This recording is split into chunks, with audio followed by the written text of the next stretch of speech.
পৌনে ২ কোটি টাকা মূল্যের ৩৬৩টি আইফোন ও এর যন্ত্রাংশ সহ ৩ চাইনিজ নাগরিককে গ্রেপ্তার করেছে ঢাকা মহানগর গোয়েন্দা পুলিশ। বুধবার রাজধানীর বিভিন্ন জায়গায় অভিযান চালিয়ে তাদের গ্রেপ্তার করা হয়। বৃহস্পতিবার ডিএমপির মিডিয়া সেন্টারে সংবাদ সম্মেলনে এই তথ্য জানানো হয়।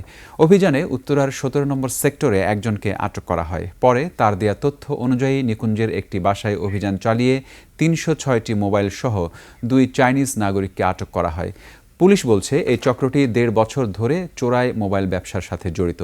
তারা দেশের বাইরে থেকে অবৈধভাবে আইফোন ও এর যন্ত্রাংশ এনে দেশের বাজারে বিক্রি করে। তারা উত্তরায় ও নিকুঞ্জতে ২টি ল্যাব গড়ে তুলেছিল। গ্রেপ্তার ব্যক্তিদের সাথে বাংলাদেশের অনেক ব্যবসায়ের যোগসূত্র আছে বলে ব্রিফিংয়ে জানানো হয়। অভিযানে নগদ টাকা ও ৮ বোতল মদ জব্দ করা হয়।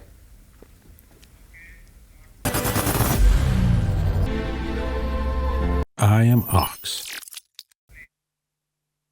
আমরা ৩০৫টি আইফোন উদ্ধার করি এবং বিভিন্ন যন্ত্রাংশ এবং আইফোনের বিভিন্ন পার্টস সংযোজন করার জন্য যে ধরনের মেশিনারিজ ব্যবহার করা হয়ে থাকে সেগুলো আমরা উদ্ধার করে থাকি।